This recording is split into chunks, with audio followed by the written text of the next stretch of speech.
Hi, Dr. Reagan Robertson, CCO of Productive Dentist Academy here, and I have a question for you. Are you finding it hard to get your team aligned to your vision, but you know you deserve growth just like everybody else? That's why we've created the PDA Productivity Workshop. For nearly 20 years, PDA workshops have helped dentists just like you align their teams, get control of scheduling, and create productive practices that they love walking into every day. Just imagine how you will feel when you know your schedule is productive, your systems are humming, and your team is aligned to your vision. It's simple, but it's not necessarily easy. We can help. Visit productivedentist.com/workshop. That's productivedentist.com/workshop to secure your seats now. Well, there's like that saying, it's like first you go slow, then you go right, then you go fancy, right? So, I mean, it just takes time to build up. But it's so easy to do things fast and do things poorly, but it really takes time to slowly build up your skills and slowly build up that confidence. But I think one thing too that's really, really critical is kind of like the diagnostic aspect. It's tough for newer doctors to diagnose and do comprehensive treatment planning, because sometimes, you know, they have a hammer and everything looks like a nail. Welcome to Investment Grade Practices Podcast, where we believe private practice dentists deserve to get the lifestyle today while building an asset for tomorrow. Join your host, Victoria Peterson, to design the practice of your dreams and secure your financial independence. Let's get started.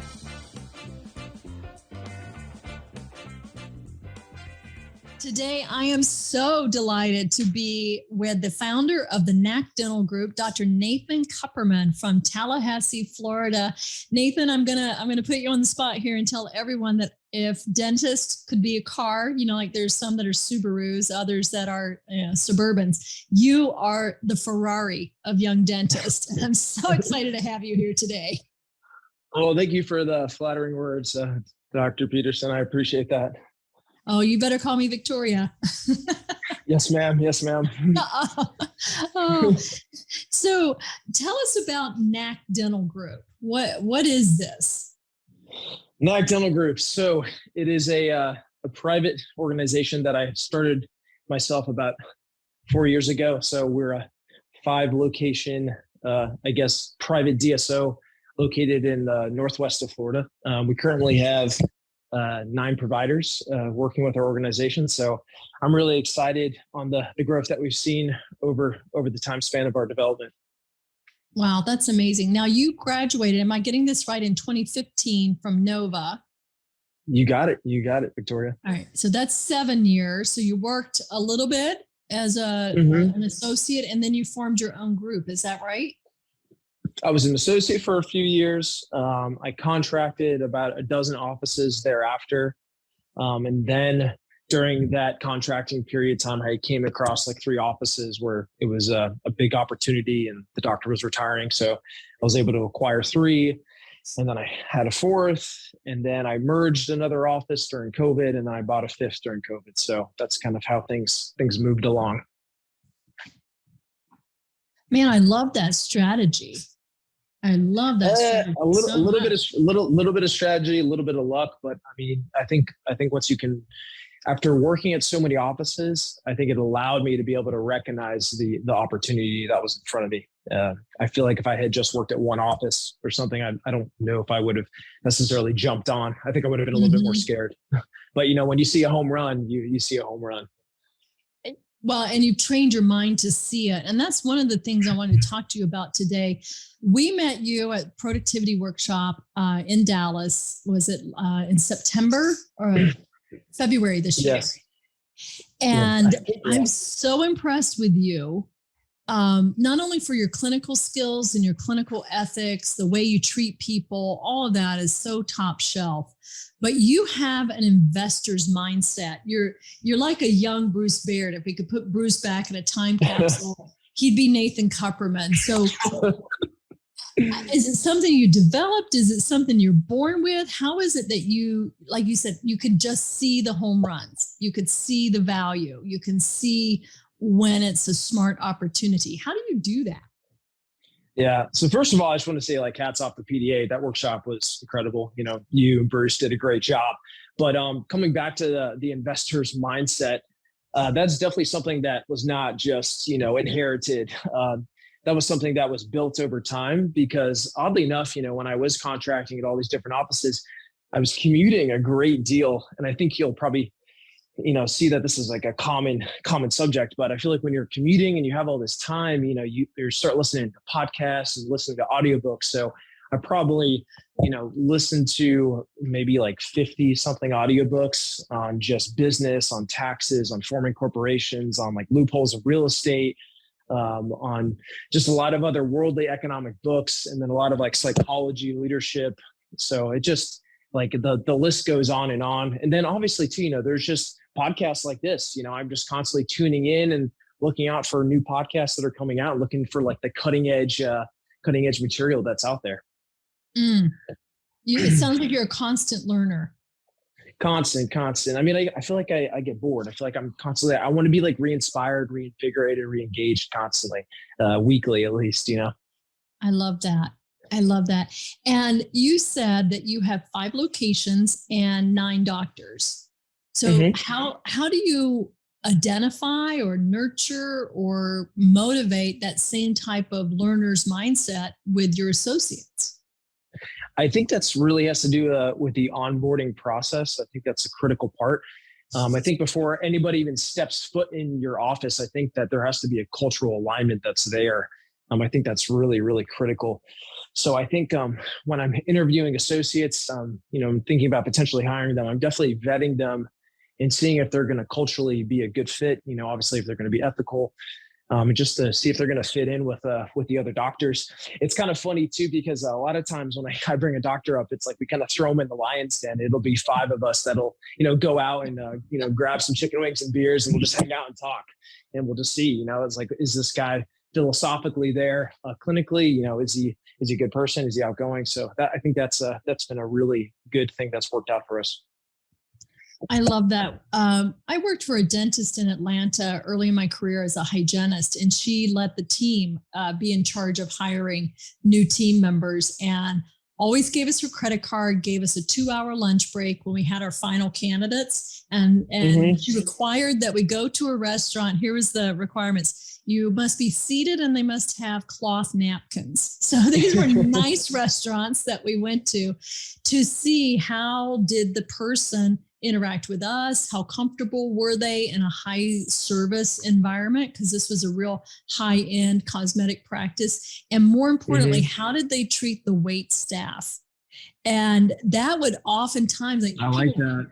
They would be great on paper. They had all the skills. And this one gal, I remember, she was like, "Oh, my napkin's dirty. I need a new one." Send them away. "Oh, I need a ketchup.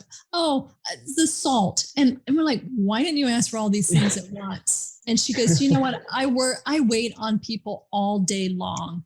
And when I'm out at a restaurant like this, I want somebody to wait on me hand and foot." So they're going to earn their tip. And we were like, "Thanks for the heads up, baby." Next. That is a great way to weed some people out. That's for sure.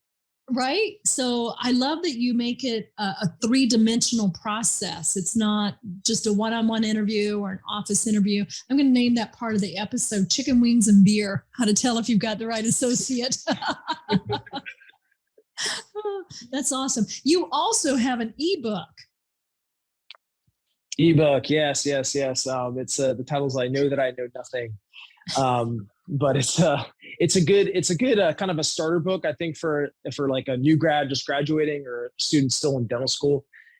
So I share that ebook with people I'm going to potentially hire. And then, the first sign is like if they read it, right? And the second sign is like just I get the feedback from them and I see that they're kind of like in alignment, because I have a lot of psychology and leadership things that I kind of cover in that book. And I just want to see, what they think. I want their feedback, and I want them to kind of know who I am before they even meet me. So, yeah. And why the title? What is inside this book? I know nothing. It's just a philosophical quote, Aristotle. And it lets you know that, like when you graduate, it's like, you don't know you don't know what you don't know, essentially. And it's just a way of like disarming the new grad. So they come into the office and they're humble and they're open-minded and they're ready to learn. Because I think if they come in with that mindset, it's going to make it so much easier for the mentoring docs to elevate them so quickly. Because I feel like new grads, they come in, they want to use this instrument, that instrument, they want to do things their way. And then they're not quite as productive. But then if they come in with an open mind, it's amazing how rapidly we can elevate them and get them just like fired up and really doing great dentistry quickly. Yeah. Do you mind sharing how long it takes you to get an associate up to speed? And in terms of productivity, what does up to speed look like in your group? So it kind of varies. I mean, there's some clinicians that are clinically gifted. You know, I've seen clinicians skyrocket within the first 3 to 4 months. And I've seen other clinicians that have they've lagged in the 8 to 9 month period. So I would think too, like you would want your doctors producing around at least a bare minimum 60 a month, but you know, you like to see them at that 80 to 100 a month production wise. So I feel like that's kind of the development. Another thing too is like their speed on procedures. So, you know, obviously new grad, it's going to take them 3 hours to do a molar endo. And then as they could progress, I mean, you can do a molar endo in 45 minutes to an hour. So those are kind of like clinical determinants. I think, yeah. And how many hours are they working? I really try to have my doctors only work a maximum of 4 days a week. In a sense, and I have part-time docs too that work, you know, 2 to 3 days a week. And it's funny too, because I feel like the part-time docs are the ones that have been with the organization for like 8 years, because they kind of have like that flexibility. But I feel like 4 days a week is maximum, because I just don't want to burn my docs out. I want them to have like that work-life balance. I think that's really, really critical. That's so key. I mean, every time you speak, everything you bring up, it's just a nugget of culture, right? It's all about culture, all about culture. I'm not trying to, create slavery and like be whipping people to work. That's just not my style. I just want everyone. I want people to come and show up to work and be excited to be there and be refreshed like every week they come in. Well, I tell you what, I just did some quick math here, and a 4-day week, it on paper is like 128, 130 hours a month. But when you throw in holidays and vacation, it's about 114. So your associates are doing 526 to 877 an hour. That's more than twice, 3 times, 5 times the average associate. The average associate does what, 275, 300 an hour. I think that's what they said in the course. Yeah. So you are a Ferrari. But I bet it's not about speed. I heard you say it takes a while to get your speed up. Is it about speed? Is it about efficiency? Is it about precision so that you're not redoing your work? What's the combination there? Well, there's like that saying, it's like first you go slow, then you go right, then you go fancy, right? So, I mean, it just takes time to build up. But it's so easy to do things fast and do things poorly, but it really takes time to slowly build up your skills and slowly build up that confidence. But I think one thing too that's really, really critical is kind of like the diagnostic aspect. It's tough for newer doctors to diagnose and do comprehensive treatment planning, because sometimes, you know, they have a hammer and everything looks like a nail. So sometimes you have to kind of back them up a little bit and say, look at the comprehensive full mouth picture. I'm like, there's a huge case here, and the patient wants this. Like, we can't focus on just like one cavity or one tooth that needs to be extracted. When you're more mouth doctors, we need to look at the entire picture. So I think from a diagnostic perspective, if you can give the doctor the diagnosis and he's confident in that, I feel like that's got to be like 60% of the battle, you know, clinically. Yeah. So that's just kind of my thoughts. You know what? You sound like such a great mentor. And the thing is too, is like, I was a great mentor in the beginning. And I have another kind of like clinical officer that's with us. He's been with us for about 4 years now. And like, I mentored him, and then him and I together mentored another doctor. And then now like all of us are kind of mentoring at once. So that's how we're able to kind of expand our clinicians much more quickly. Cause it's like, I have more of a support team now. We have our monthly doctor meetings. We have a good clinical WhatsApp group that we're constantly going over cases, especially if you're in a situation or you have a question. I still pretty much on speed dial for my docs. If they're in a clinical situation in the office, I'm picking up and I'm talking to them, or they're, sending me panoramic x-rays almost every day. We're going through cases. So I think that's a critical part. That's a big part of group dentistry. What I love about you is you are enthusiastic about some of the things that solo doctors dread. What do you think solo doctors dread, Victoria? Mentoring young doctors. Can't you just come in and do it? There's a mindset of solo doctors that really, when you break through it and you start thinking about an investment grade practice, if you don't get over yourself and you just want to do things your way, and I'm an old dog and I don't want somebody coming in here and interfering with it and all of that, sometimes you miss the mark and your practice becomes unsellable. I think that's why, the statistic of 95% of dentists can't retire and maintain their lifestyle is so real. And I love what an example of you're like, what do you mean you don't want to, we go grab chicken wings and beer and we talk cases and we got a WhatsApp, and it seems like you've got a system that makes it easy and enjoyable and not compliance driven or, this dread, I've got to talk to them about what's wrong. You've really created a culture of collaboration. In the feedback loop, you have to have a feedback loop. It's like refining. It's like refinement. It's like autophagy. Your cells are constantly refining. Like your organization is constantly refining and improving and getting better. And there's going to be painful phases, right? There's painful phases in dentistry, but it's like that pain you break through and then you become better. So yeah. Well, what's the future of the NAC group? My philosophy is I'm trying to grow deeper, not wider. I don't want to be a mile wide and an inch deep. I want to be as deep as possible. So I'm just trying to get my systems in place and get, good management in place and have high quality doctors, high quality dentistry. Because it's kind of funny, like I was on a podcast actually with Howard Ferrari on dentistry and censored, and he just said that's like your keys. Like you have to really have a solid base, your 5 practice group that you have. And he said once you're solid and you have all your systems, he's like then that's when you can be replicable. So if we can get to a point where we can replicate and expand more, that's great. But I'm going to do it responsibly. I'm not going to just buy up a million offices and try to exit and sell out. I just want to keep a maintained long-term legacy organization. Kind of I would say I kind of want to be like the Publix of dentistry. I don't know if you're aware of Publix, but they're like a privately owned grocery store. And all the employees are always just so happy to work there. And they've just expanded responsibly over the years and they're just a great company. So that's kind of what my vision is. That's so refreshing. It's so refreshing because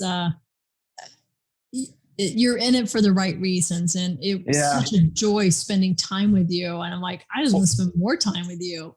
Yeah. Well, we talked about it at the happy hour too. You said that you met some you were lecturing at some workshop and there was some kid in the audience who's like, yeah, I just want to buy 3 practices, make them more valuable and then sell them. I'm going to flip practices like you flip a house. Good luck. It's not, you don't flip. It's like people, it's patients, it's staff, it's humans, it's not something you're just trading like Pokemon cards. Yeah. I think a lot of people have in the early days, I don't see as much of it going on now. Maybe it's rampant and I just don't see it, but the concept of you could go in and paint the walls and upgrade the appliances and, double your money. I just don't see that. I think private equity's gotten pretty savvy. I think banks are asking better questions. And I just really admire your approach. And of course, we love those things that align, but you're building a lifestyle for today and an asset for tomorrow.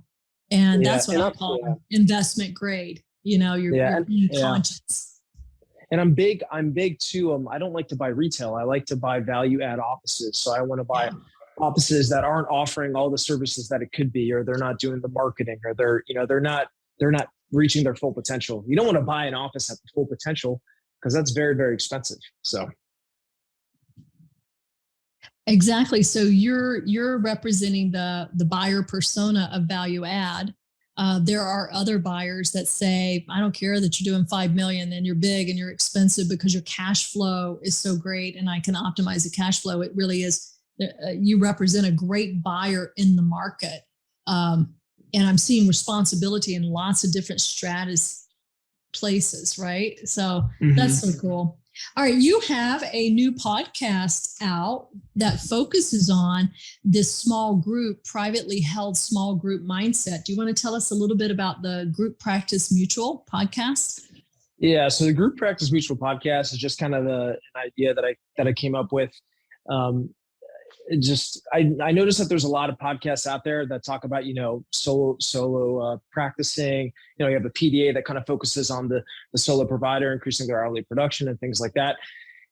There's also, a lot of like practice analytics, solo offices, by doing a startup, doing this. I feel like there's a million podcasts out there about that, but there really isn't a space right now where it's just like, smaller group owners that are going through like their growth phase, or they're, at like that 3 to 4 location, or, this week I interviewed Peter Kelly. He's at 13 locations, but I'm trying to just build a network of small like group owners and kind of like, in a sense, like create a mastermind, almost like you had mentioned, but obviously, using the podcast to spread the word of like good systems and good strategies that like all of us are using. So that's amazing. How do people find this podcast?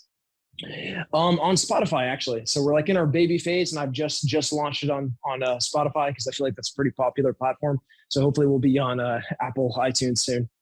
Oh, that's awesome. So look for Group Practice Mutual on Spotify. I feel so honored that we're on the ground floor of this. Yeah. You're literally like launching it for me. This is like the first real exposure that this podcast has had. So thank you. I appreciate it. Okay, when you're a big guy, you got to remember me. All right, so if people want to connect with you and learn more about what you're doing, what's the best way for them to do that, Nathan? info@nacdentalgroup.com. And I'm very responsive. So, whoever reaches out to me, I always respond. I just I love networking. I love meeting other professionals in the industry. So that's kind of what I'm really passionate about, because ultimately I just continue just to learn and expand my mindset and expand my vision. I love it. So that's info at N as in Nancy, A as in Adam, K as in Kupperman. Info at nacdentalgroup.com. I love it. Nathan, you have been amazing to interview. I've taken literally, I hope I haven't been too loud here, but I've taken about 2 pages of notes on this podcast, and I can't wait to break it down for everyone. Awesome. Fantastic. Well, yeah, I'm glad that we could get this done today, because we've been talking about it for a little while. I know you were out in Idaho on vacation, so I'm glad you're back, and I'm glad we got this done. All right. Thank you so much. Thank you so much. Thank you for tuning in to this episode of Investment Grade Practices Podcast. If you find value in this episode, help us spread the word by passing it along to a dental friend, subscribe, and give us a like on iTunes or Spotify. Learn more about building your investment grade practice at productivedentist.com today.